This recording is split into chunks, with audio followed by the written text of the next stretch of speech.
So everybody is joining in.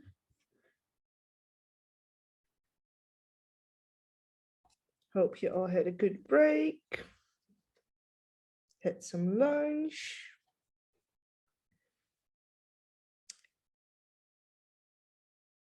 Sophie, I'm not seeing your screen anymore. But when you're ready, I think we are. Oh, okay. Okay.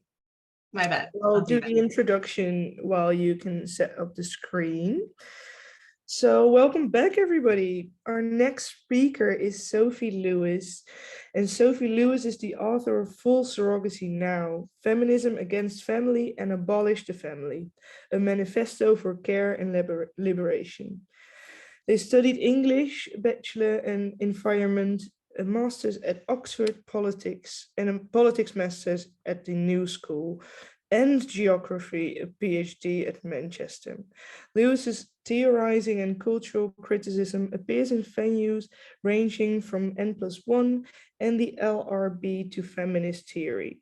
A teaching faculty member at the Brooklyn Institute for Social Research and visiting scholar at the University of Pennsylvania's Center for Research on Feminist, Queer, and Transgender Studies.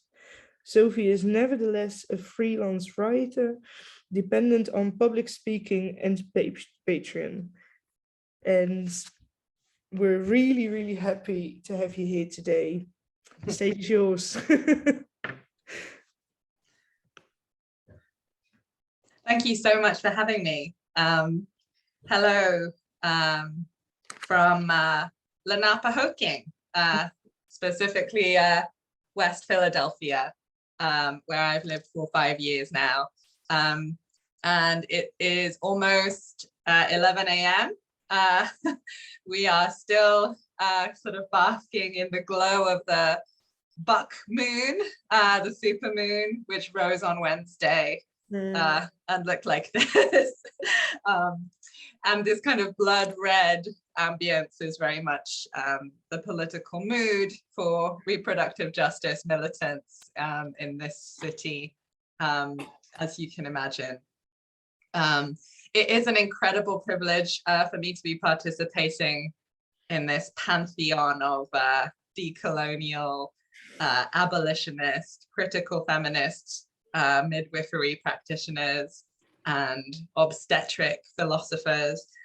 So thank you for being here to hear me, a freelance writer who has done hard time in academia, but is now a sort of, independent, critical, utopian feminist theorist on the very final day of this, incredible conference. And thank you, obviously, to the organizers, especially the wonderful Rodante van der Waal, for the honor of the invitation. So my thoughts today are sort of both relatively new in the sense that I'm responding to recent political milestones as well as the inauguration of critical midwifery studies. And at the same time, they are not new at all, in the sense that I sort of gestured towards them in my book Full Surrogacy Now, which is about the sort of buried utopian relationalities harbored in pregnancy. And then I also just wanted to say, for transparency's sake, in the last 2 months, I've been publishing a lot, including some of the thoughts I want to share with you today. So you'll not be surprised to hear, given that the Supreme Court of the US leaked the draft of its opinion overturning Roe versus Wade the day after May Day this year, I have been publishing some of these thoughts on the freedom to withdraw from gestational labor, which is my preferred framing of abortion, which I'm keen to hear your thoughts on. And I'm trying to imagine the necessary frameworks for supporting gestators in and against capitalist gestation. So I'll try and unpack that a little bit in the time we have today. I'm hoping to not, as I sometimes do in some forums, deliver a sort of long theoretical lecture, but rather to keep it as communicative and conversational as possible, and to indeed open it up to conversation sooner rather than later. But yeah, sorry. So just to say, some of these things you can sort of follow up on in written form at the Nation, Salvage Quarterly, and the LRB.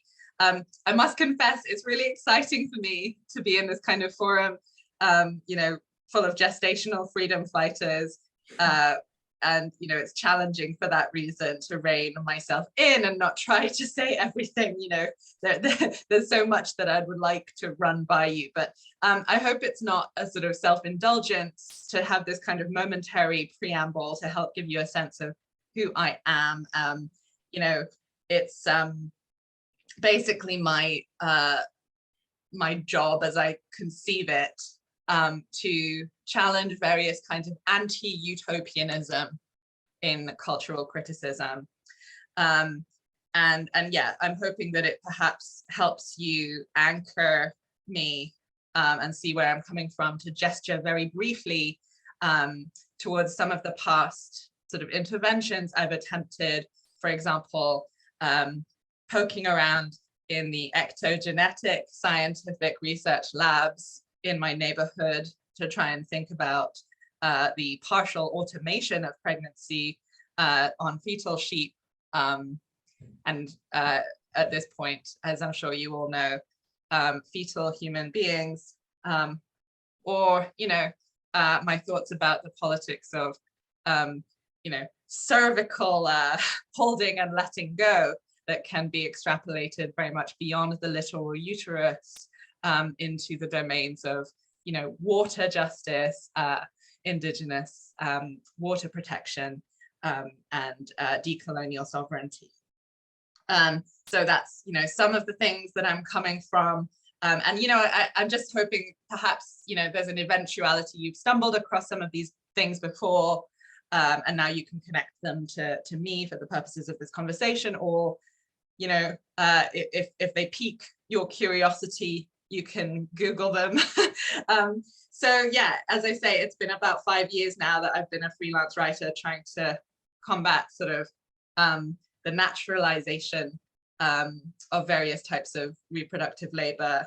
And I've been trying with some success to tempt the left to help me, or better join me, in thinking with the co-productivity of gestational process, and trying to think the conditions of possibility for gestational decriminalization, or gestational decrim, which is an obvious analogy, well, I hope a comprehensible analogy to the sex worker liberation movement's theorization of the important difference between legalization and decriminalization.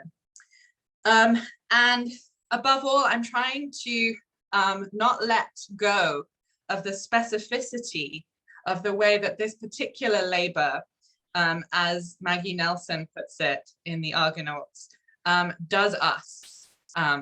This is the way that this labor does you. And so this is all, for me, part of a wider and perhaps kind of disorganized project of trying to de-romanticize the politics of care, and attempting to illuminate the full complexity of what is known among unorthodox Marxists as anti-work, the anti-work dimension in liberation politics. More on that in 1 second.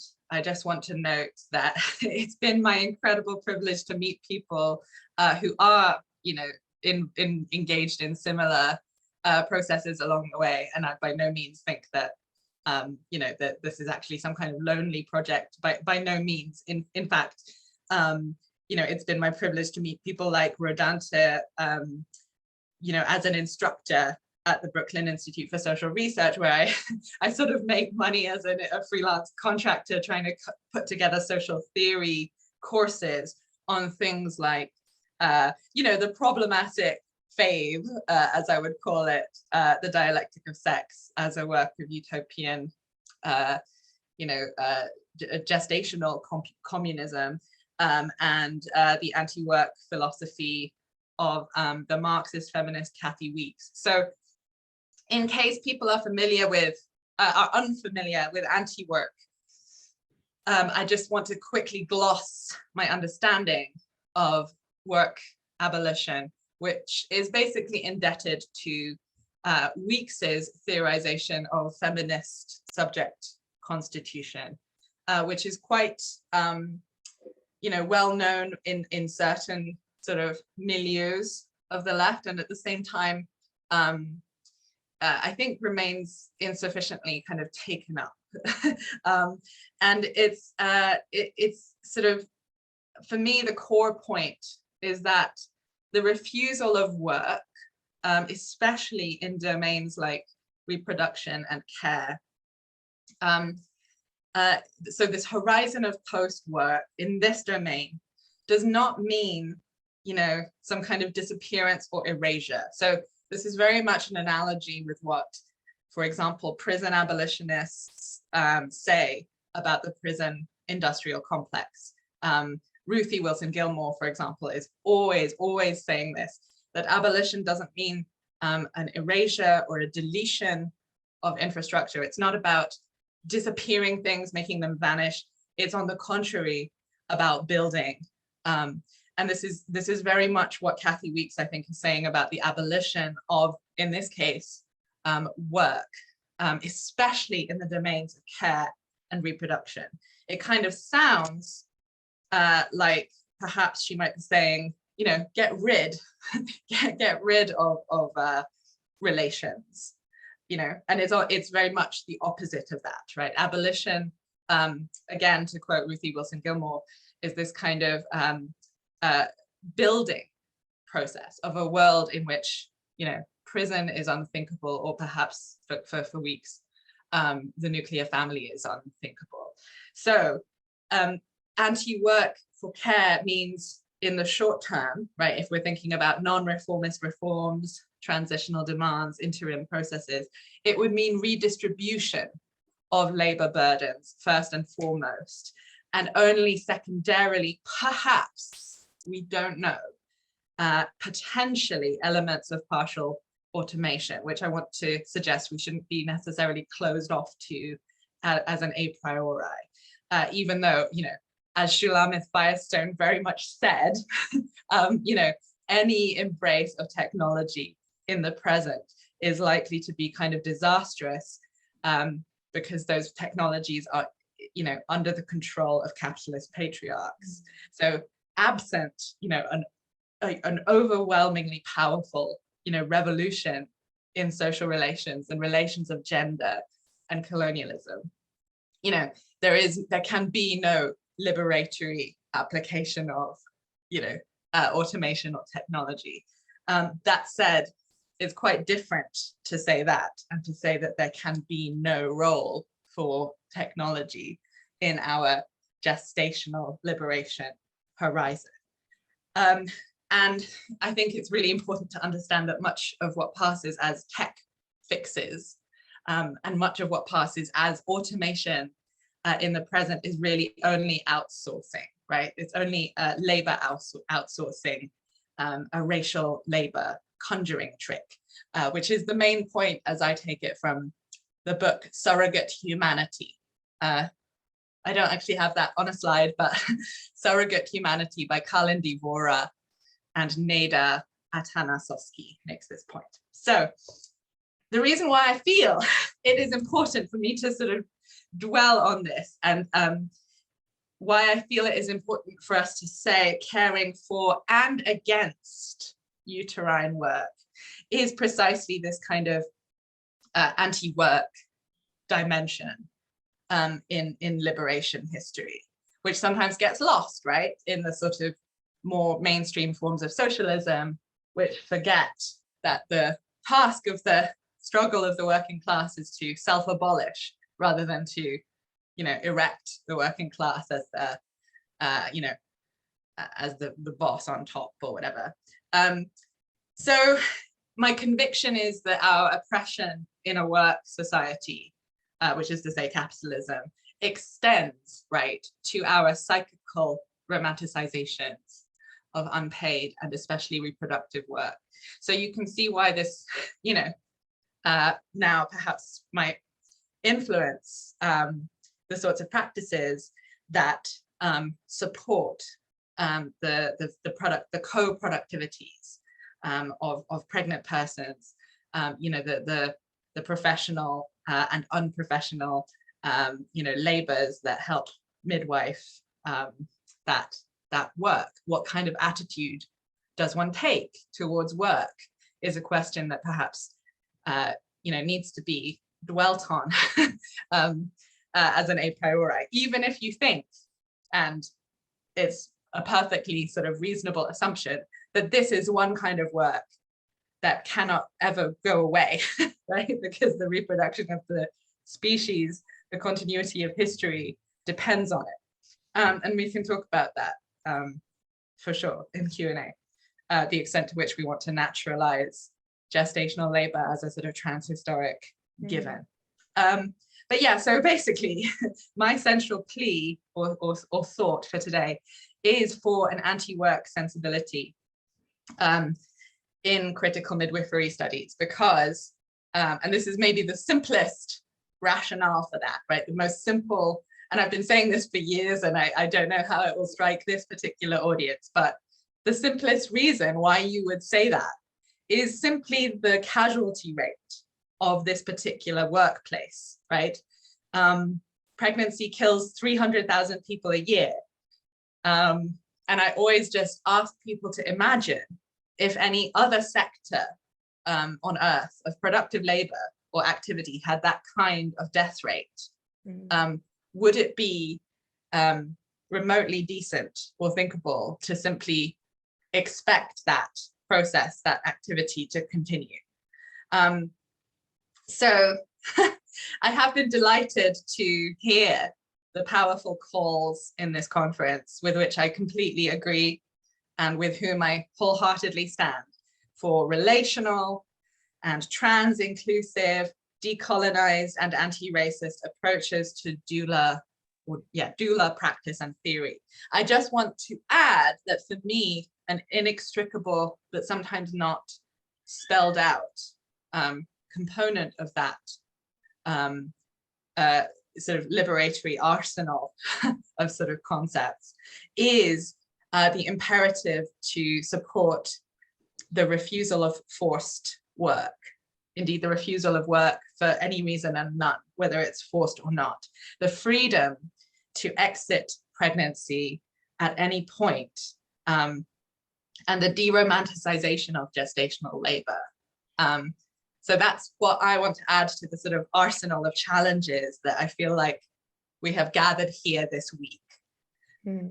Challenges to the implicit theories and sometimes quite bioconservative ideologies that shape midwifery scholarship, right? And of course, it's you know, not hard to understand why this dimension doesn't frequently get applied to the domain, you know, of maternity. That's because in the domain of pregnancy, anti-work is necessarily something quite necropolitical. So I have two little artifacts. Sorry, by necropolitical, I mean, you know, in intimate contact with the unmaking of life. So I have two little artifacts for us to look at in terms of inspiration for a comradely politics of anti-work gestation. And one of them is from 1971, and the other one is from 2022. Yeah, you know, they don't necessarily say what I'm saying here in so many words, but I think, and perhaps you'll disagree with me, I think they resonate. I think they resonate. So the first one from 1971 is by Marianne Weathers, writing in the Liberation Movement magazine, The Second Wave.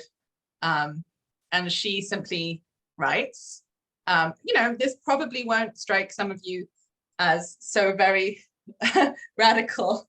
And I'm conscious that I'm perhaps espousing that kind of, you know, US-centric worldview, but, you know, the simple point here, right? To force someone to, you know, gestate against their will is nothing short, you know, of barbaric. It's kind of what I said in my piece the other week, you know, to expect anyone in our species to perform this kind of labor involuntarily, it is an atrocity.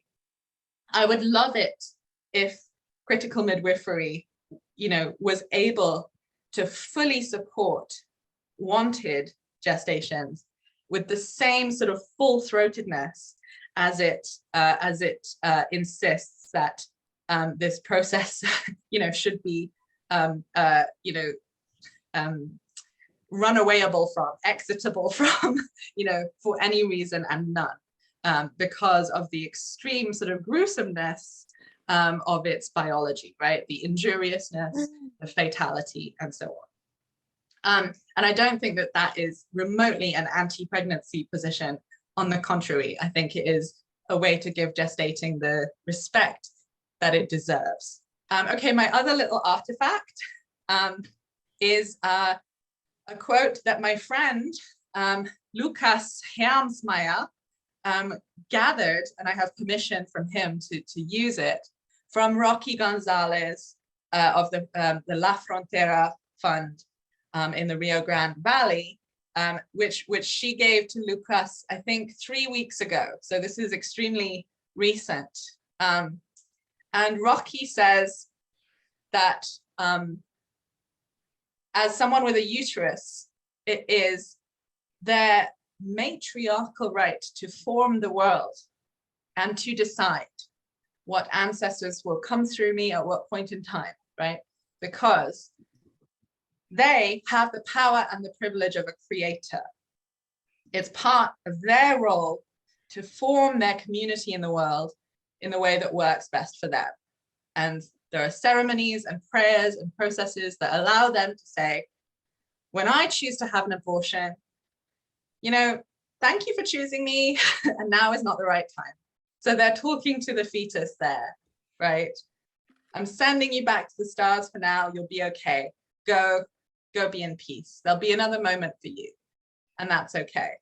And I've sort of, I just want to underline that when they say to the fetus, there'll be another moment for you, this is not to say that they themselves will provide that opportunity, that doorway into life, right? Sometimes in reproductive rights discourse, there's a big insistence on, you know, the gestator being willing to be a mother at some point, it just not being the right time right now. And it, you know, the politics of reproductive, you know, rights often, you know, stops short of supporting the desire to never, you know, to never gestate to term. And I noticed that that's not part of this, right? There'll be another moment for this fetus, but not necessarily in that uterus, right? So these are the two artifacts that I wanted to share as part of my invitation to, you know, to espouse a sort of anti-work comradeliness around gestational labor. And so just in, basically in closing, rather opening up the conversation, I want to just kind of spell out some of the assumptions that I'm working with here. The piece that has the title "Abortion Involves Killing and That's Okay" at The Nation that I published a month ago. I didn't choose that title, but you'll be unsurprised to hear that the New York Times was not willing to publish that, even though it was actually developed as a piece with an editor at the New York Times. It's ironic because I'm actually not interested in the idea that abortion is okay, right? I'm actually a lot less interested in bioethics than I am in politics. And my specific point, which is a bit of an irony given the choice of title, is that I'm not even interested or sure about saying that abortion is okay. I'm interested and committed to saying that it is good. And I think the question of things being okay is a sort of deeply anti-political kind of bioethical question. And I'm informed by Donna Haraway in this kind of line of thinking, right? Staying with the trouble is precisely, as I understand it, about refusing to square things away as okay. But so my reasoning, by the way, this is a painting by Paula Rego, with which you may be familiar, Portuguese painter whose abortion series is thought to have influenced for the good a referendum on abortion in Portugal just a few years ago. If the labor of pregnancy is productive of life, and I am not saying a life, I'm not interested in this bioethical concept. I remember Amrita Banerjee talking about an ontology of entities. I'm completely in agreement with that. And I use the same framework. I'm not interested in an ontology of life entities. I'm using life in a capacious relational sense here. If the labor of pregnancy is productive of life, then interrupting that labor is, logically speaking, interruptive of life, i.e. productive of death. And I think that in this moment where I live right now on this territory, I'm really no longer willing to shy away from this. And I believe that we, and perhaps my comrades in the doula industry or non-industry, should embrace that point more explicitly when appropriate, when as part of an effort, as I said before, to give gestating the respect that it deserves and so sorely lacks in contemporary capital P politics. So in the intervening years since publishing Full Surrogacy Now, I just want to say, I've received an absolutely astonishing and unexpected amount of reports, photos, messages from people who experienced the ideas in that book as deeply salutary during pregnancy. So people send me pictures of Full Surrogacy Now on maternity wards, and so I suppose I'm just mentioning that to evoke the perhaps surprising, perhaps counterintuitive or not expected level of necropolitical sensibility among people in the act of producing life, right? But perhaps it doesn't surprise you at all. After all, Maggie Nelson said, "Never in my life have I felt more pro-choice than when I was pregnant," right? Quote, "and never in my life have I understood more thoroughly and been more excited about a life that begins at conception." So this is this kind of, provocation that Nelson makes that in her view, life, not a life, but life, human flesh, living human animality begins at conception, right? That's something that she felt as a gestator. And at the same time, never did she feel more convinced of the necessity you know, of the freedom to terminate that life.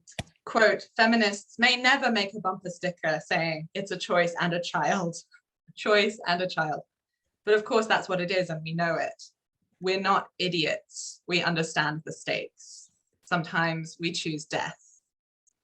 I am coming up to half an hour, and that's good because you know, I've basically made the points that I really wanted to put across.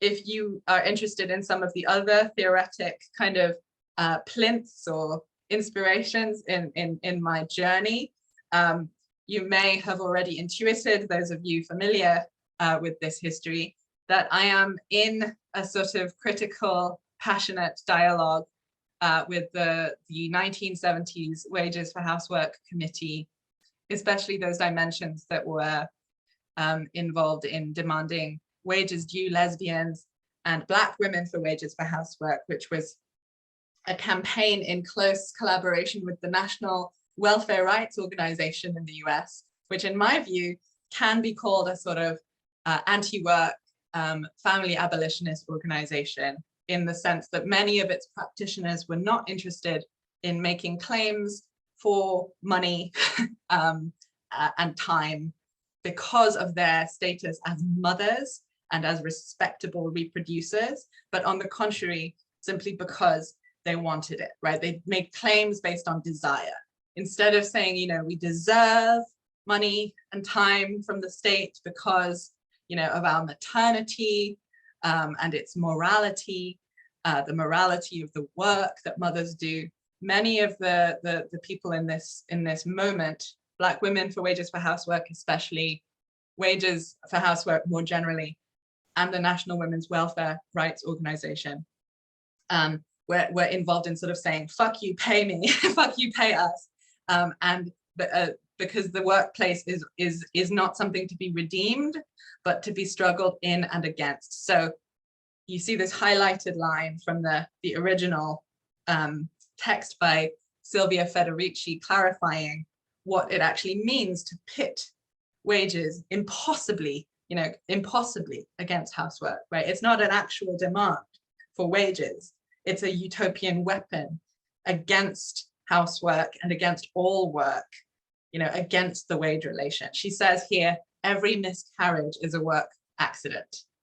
You know, it's not to sort of sound overly grand, but I think I'm one of the few people hanging on to that line, which they kind of disavowed, right? They don't really talk about that anymore. Silvia Federici has quite changed her perspective, you know, on gestational labor. But in this moment in 1972, she was writing, every miscarriage is a work accident. And I'm trying to take that seriously and think through what it actually means, right? And when I first tried to do this in Full Surrogacy Now, I'll just run through the main points and then I'll open up the conversation. My arguments are that all reproduction is assisted, right? Not just the sector of reproduction that is called, you know, assisted and is called technology, you know, assisted reproductive technology. But that's not something that, you know, has any purchase in and of itself, just by saying that, you know, the current dispensation of reproductive assistance is very dystopian, right? It's extremely asymmetric. That's the dystopian valence of the phrase full surrogacy. It's basically what Shelley Collins said when she said reproductive stratification, right? There is assistance happening, but it's all one directional, right? It's neo-colonial and it's classed. We don't want that kind of assistance, right?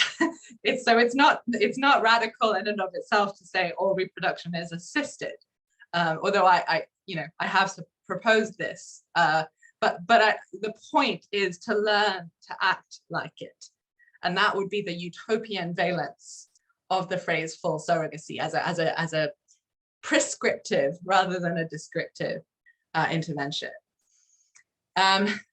Secondly, Full Surrogacy Now is inspired by a point that was very dear to radical movements such as the Gay and Lesbian Third World Women's Alliance in the long 60s, the children do not belong to their, fantasized authors, right? Children come into the world as strangers to whom we owe comradeliness. They are never extensions of anybody's self. And that's true at the level of DNA and is true at the level of social relationality. So, children, according to, some radical lesbians writing in Off Our Backs, another sort of women's liberation magazine in 1969, wrote that children will belong to all of us. Children will belong to no one. Children will belong only to ourselves as part of the revolutionary horizon of abolition of the family that they were interested in. Thirdly, the communization of care can be imagined in terms of a dialectic supersession of the concept of surrogacy, which means, that's quite fancy language. But what I'm trying to get at by saying that is that surrogacy makes no sense outside of a context of private property. If you think about what surrogacy is, it's the arrangement of baby making for somebody else. But given that, that children can be no one's property, or in an imminent, latent sense already are not, surrogacy is always a sort of, an ontological choreography built on sand, which is not to say it doesn't have real, devastating, tragic, and life-destroying consequences in the present, especially because of the conditions of the workers in the surrogacy industry, right? But surrogacy per se could be turned inside out and stand for an ethic and a relationality of standing in for one another and sort of challenging the private property basis of biogenetic kinship. The contradictions of the commodified gestational industry, right, harbor possible openings for an insurrection of waged and unwaged gestators against housework. And human gestational labor, be it paid or unpaid, as you can already tell, because I've said it a million times, is, in my opinion, work under capitalism that together, proletarian gestators can seek to redistribute, reorganize, reduce, ameliorate, render pleasurable, perhaps in that sense, abolish. Okay, that's basically it. Yeah, I will stop sharing my screen and look forward to the conversation. Thank you for your attention.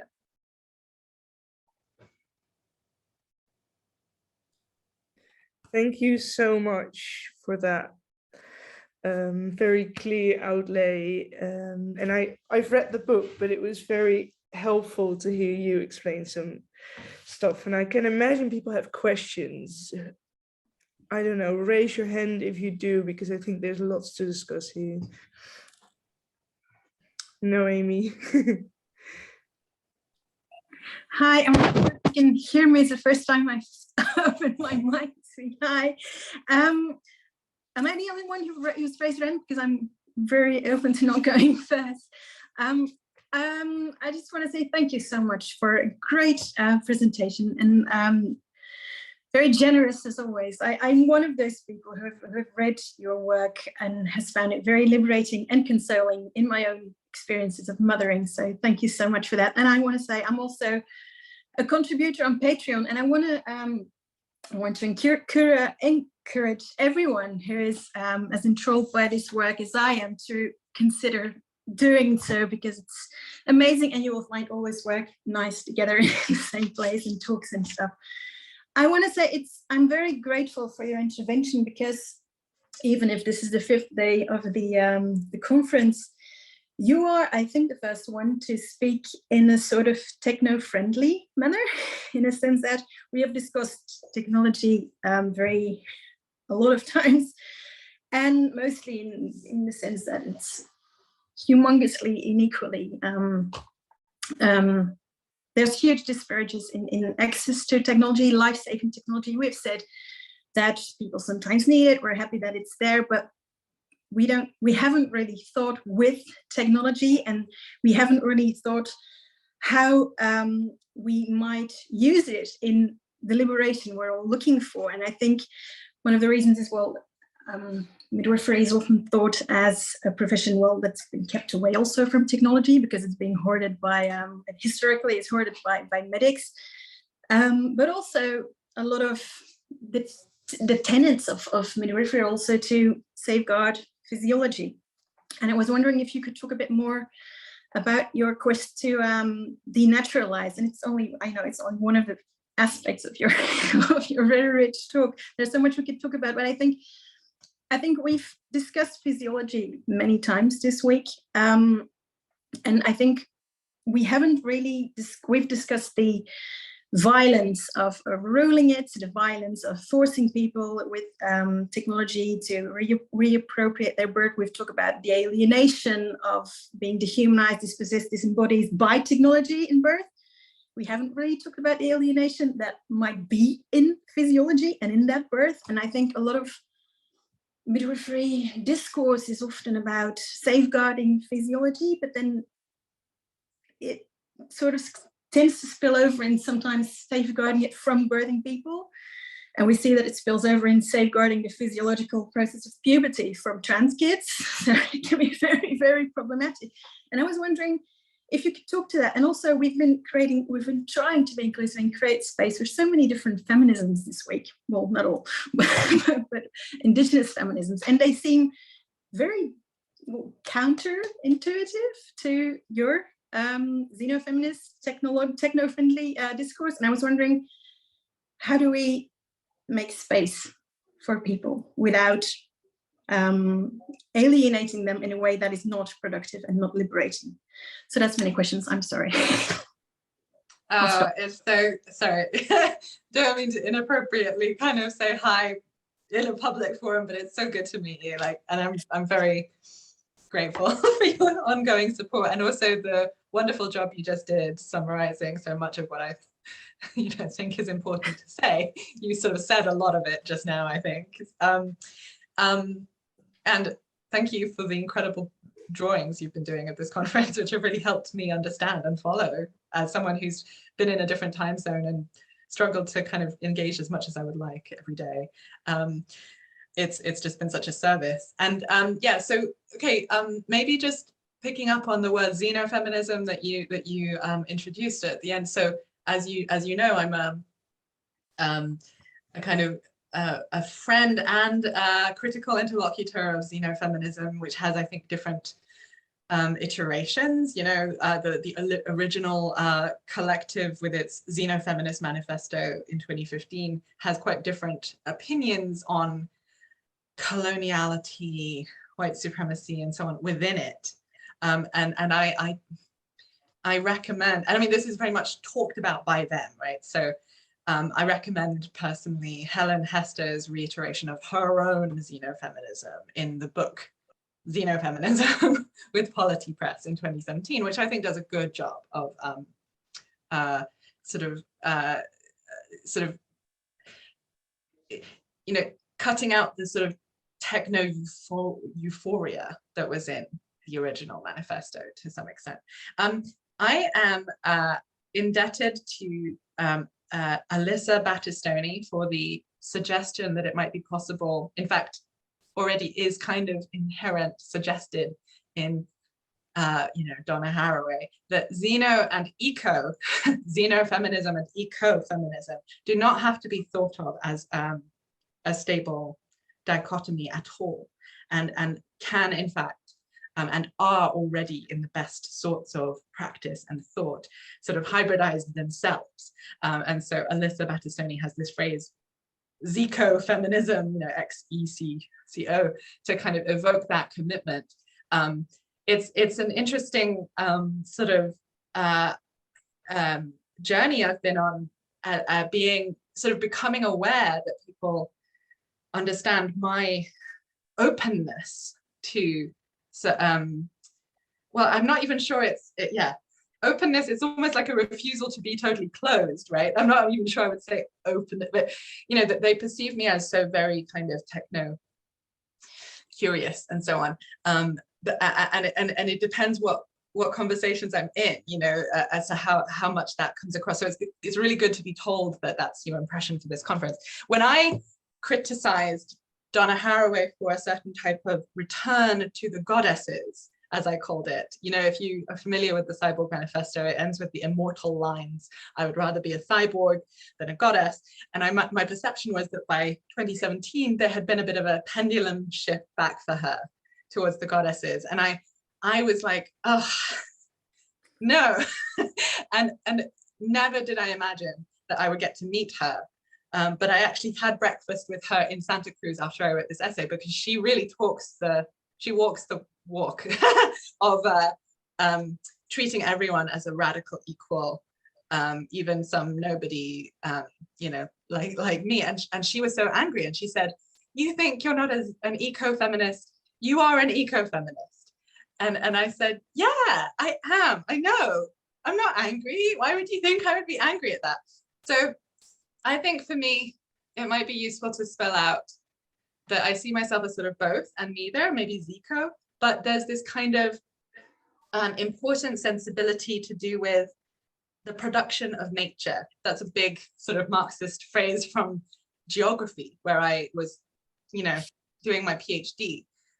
And it kind of comes from that 1980s Cyborg Manifesto understanding of the body as contaminated. And I'm really glad you linked it to trans politics and trans liberation, because I do really see the trajectories of those, those practitioners of abolitionist housework feminism, like Silvia Federici, as falling into a really sort of reactionary position vis-a-vis trans children and trans women in the present, because of that wrong turn, that I see is increasingly kind of tempting to people in this kind of apocalyptic gender critical moment, of sort of wanting to protect, the body from the sort of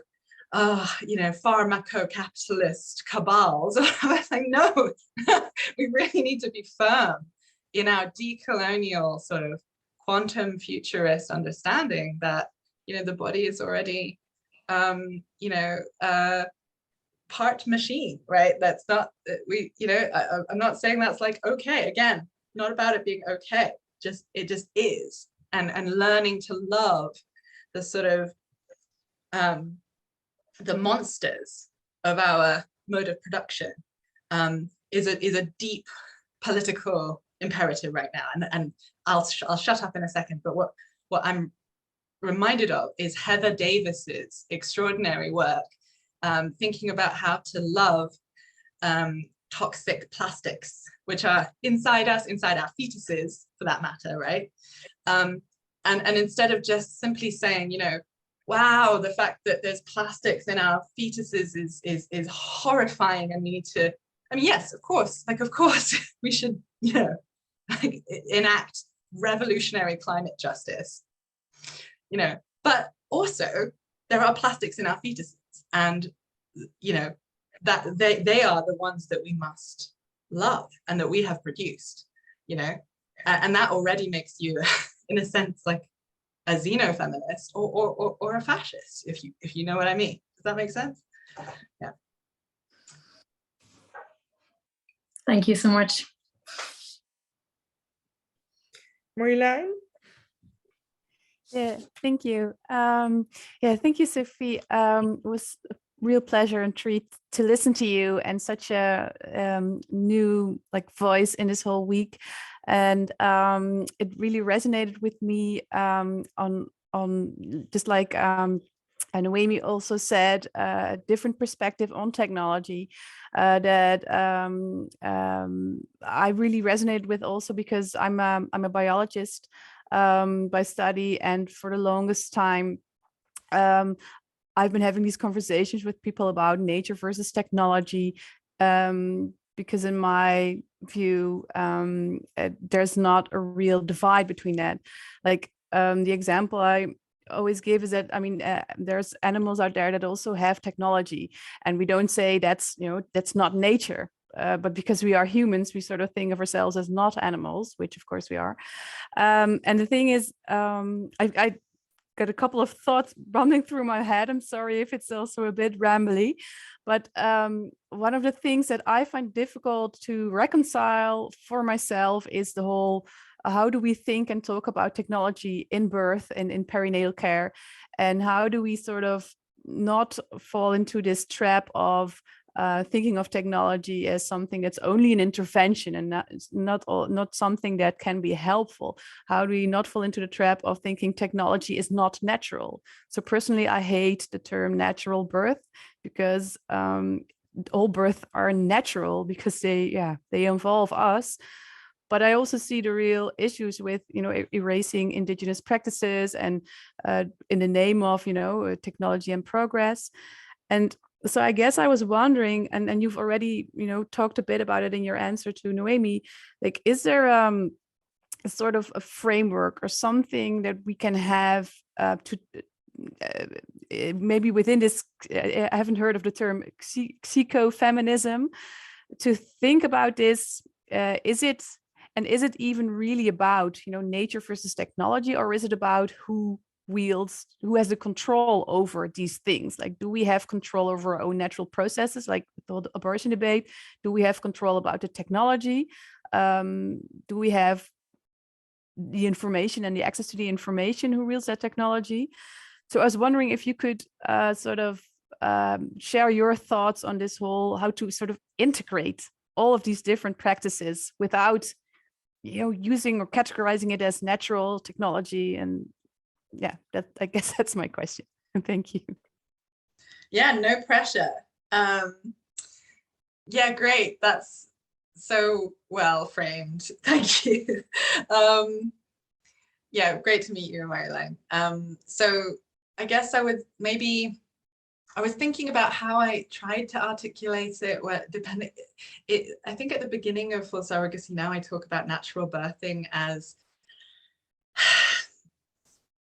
this is a sort of strange point to make maybe, but I was like, look, fine, people can call it that, like, if you look at it, it's very obvious that it's a whole suite of training that you have to do. So, you know, how natural can something be when you're, you know, intervening so much to learn how to do it, you know? And in that sense, I think this is Kate Soper. There's nothing less natural than nature, right? We're constantly producing and learning nature, generating nature in order to practice it. Sometimes, and I think I was in that mood when I wrote that, you know, I sort of just think, you can't get away from the language of nature, right? Nature is just this kind of, this, you know, this unfortunate sort of language we have to contain certain practices and make certain types of, you know, invisibilizing and validating and valorizing and devalorizing claims about various things, and it's so sort of chimerical and so baked in. I don't always know what sort of concrete affirmative politics can happen around sort of rejecting. Like, I think I would say denaturalization, like Noemi said, is sort of like, I think one of the most elemental sort of liberatory tools, you know, in all struggles, you know. And that said, you know, I think denaturalization is always producing paradoxically its own forms of nature, you know, like the denaturalized nature. And you get, I mean, I'm just speaking as someone who has done this time in geography, watching eco-Marxists fight each other over who is reifying nature in what sense at which point in, and it truly goes like it, you know, just cross-eyed hallucinatory sort of debates about philosophy and the production of nature. But I think as sort of you know, so maybe the point is exactly as you said, it's about it's about who has the control. I mean, it's too basic almost, right? It's not very, but it's kind of what Firestone said, you know, unless it's kind of a grassroots bottom-up gestator controlled technology, it's not going to be good for gestators, you know, end of. Like that, you know, I think this does in fact cut through this very you know, vulgar Marxist point, cuts through so much of the sort of technophile, technophobe antagonism that structures everything in so many fields, right? But yeah, gosh, I don't know. Maybe I just pause there. I'm sorry. I think you said, again, a bit like with No Me, sort of evoked everything I would have tried to evoke already. Yeah. Thank you. Anybody else with a question? Two people. So Dante, I think you were first. Oh no, let Nora go first. That's good. Okay. Hi, Sophie. Hi, everyone. I'm not sure if mine is really a question. It's more like a reflection on, I guess, the intervention that Sophie's talk kind of makes into this summer school and this day so far. Especially after just having heard the last couple of talks, especially Monse's talk just now, which was also really kind of affecting Sophie. In case you didn't hear that one, she's a traditional birth worker who's returned back to her community in Mexico after also training as a midwife in the US. And just there's this kind of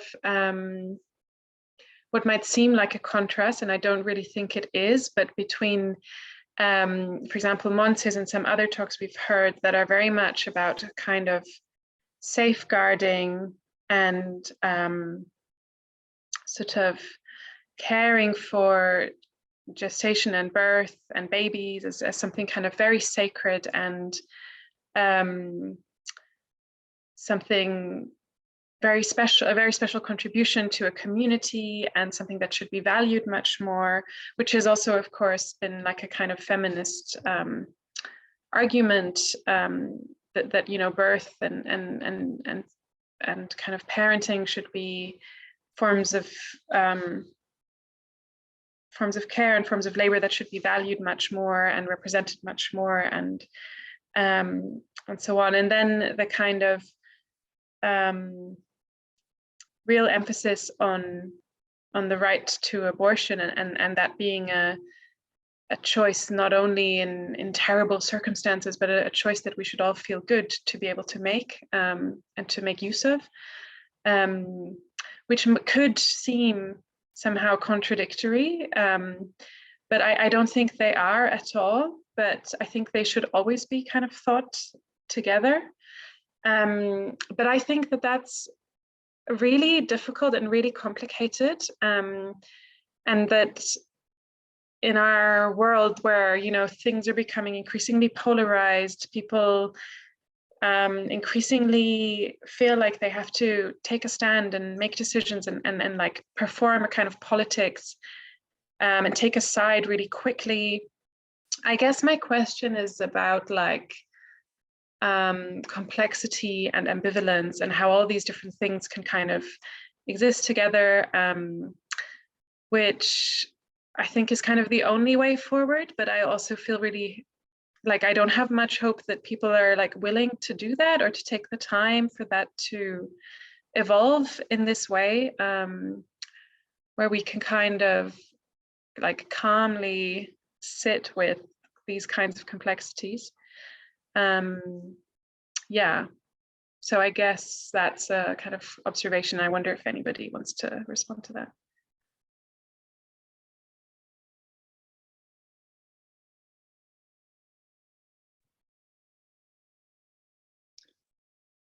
I think also, if I can say something to Nora, I think also that part of what makes it so difficult for us to think all these things at the same time is maybe not even that they're so impossible to think, but also that we're as midwives always having the conversations or fighting against obstetrics who have such a hegemonic and technological, patriarchal technological way of thought and way of going about things, with which we are on a daily basis struggling, that therefore we also tend to be reactionary in that sense and sort of embrace physiology as our last haven, and also go more and more into the community that is devoid of a kind of technological care. So I think for us it's difficult to think it both because of how we're in the power struggle that we're situated in.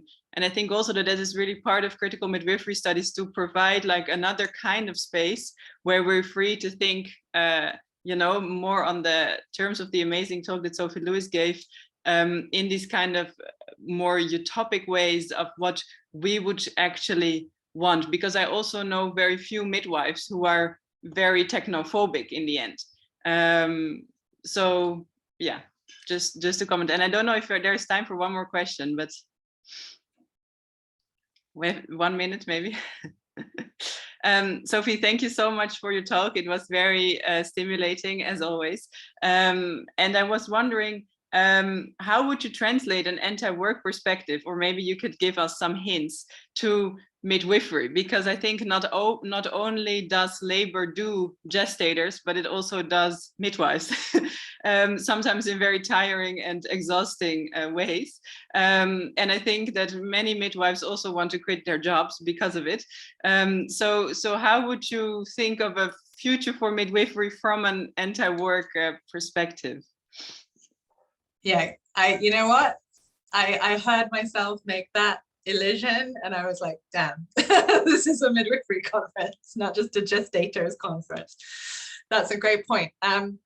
You know, it sounds sometimes like this, you know, far out kind of perspective, but it's already implicit in all sort of labor struggles, really. You know, when people demand, you know, higher wages, lower hours, you know, like benefits, etc., etc. It's kind of, you're struggling against exploitation, and so you're struggling against work, because those are almost synonyms. And I think, you know, there need to be, you know, 100 times more, you know, doulas, like more midwives, you know, to distribute that labor.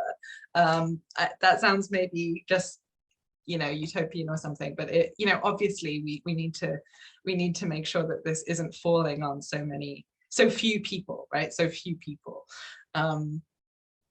Yeah, I mean, it's a problem with so many of the most, you know, extraordinarily central, important, you know, forms of labor, that they are shat on, structurally, technical term, and, you know, devalued, right? And you know, we know this, and it remains, you know, the obscene sort of core of capitalist society, right? That the people, that the most important people in the world are the ones who cannot bear to do their jobs, who are given conditions for doing their jobs that are unlivable, you know. So I think anti-work midwifery practice is, you know, yeah, it's pretty elemental, kind of demanding, yeah, demanding a livable workplace, a livable midwifery workplace, you know.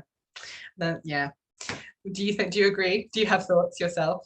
I mean, I think I've read you talking about strategies that might work a little bit to help, yeah, to help sort of denaturalize the, you know, the overwork culture in your industry. But I know it's the end. Yeah, I think you should, you know, I want to hear from you, really. Thank you for your kind comments on my talk and your attention on the last day. It's been so invigorating for me to be able to be part of this.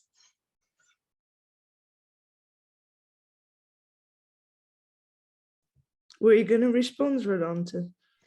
Oh, am I? Yeah, but I don't know if we will go behind schedule. But yes, I think this is a work in progress. Thank you so much for your insight, Sophie. And I think that that both me and all the other midwives from the CMS collective are all the time trying to find strategies to make it livable and workable. But due to the nature of the work, it's highly complex. But yes, you're right. It starts with demanding a livable workspace and environment, and we have to imagine what that exactly is. I think, yeah. Yes. Beautiful. So much to think about, and my head is also going like, oh, but what is work? And if we're really in community with each other, like, and I'm thinking about Monse's talk, maybe then that could be NTI work. That maybe it also has to do with the relationship that makes it feel like work or not. I'm gonna spin my head around all this for in the 10 minutes we have a little break. And yeah, thanks so much, Sophie, and everybody, and all the contributions and questions that are so thought provocative. We're gonna see each other in 10 minutes again. Bye-bye.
Pues lleva.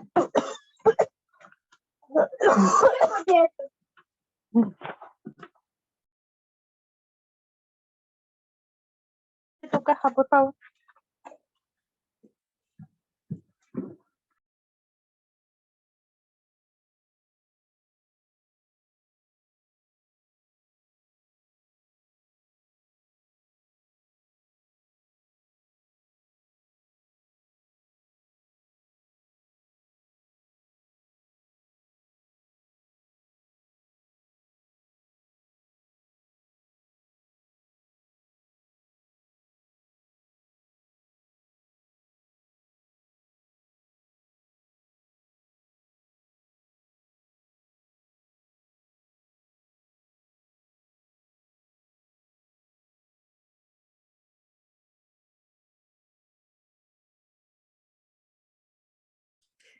Hi, Mars, are you there?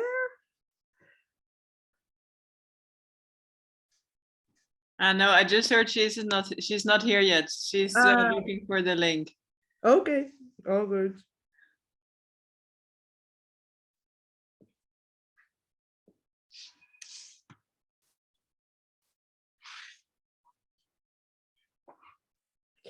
Okay, everybody, so Mars is a little bit delayed, I heard. So yeah, just have a drink, have a little longer break since we also went on with the Q&A a bit longer.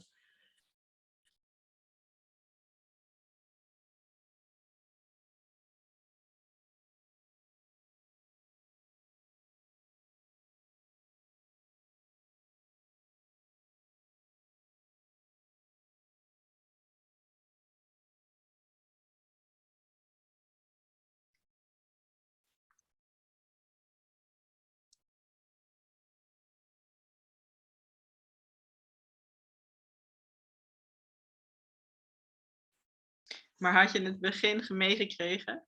Oh.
Hi, everyone. We're waiting for our next speaker and we're in contact with her, but she's having trouble to come in. So we're going to give it a little bit longer.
Hello, everybody.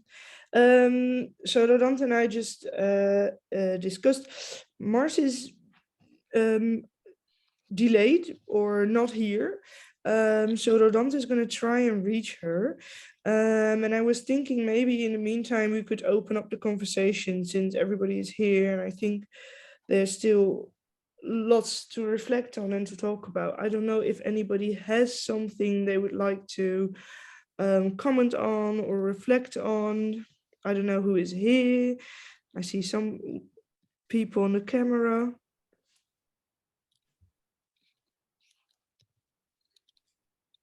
Hi, Meerte. Cute baby. It's going to be a bit difficult to enter discussion at the moment. I can see. We don't have to, but I don't know if there's somebody that wanted to open up a discussion.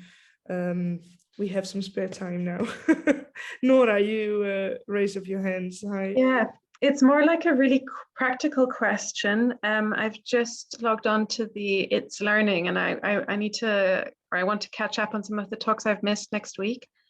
But is there a space on there that is for all the recordings, or where can I find them? So I thought that the recordings were in the talks. Okay, so if I click on a specific talk. Where you have the files that were like the reading material and stuff. Mm-hmm. There's supposed to be a video there.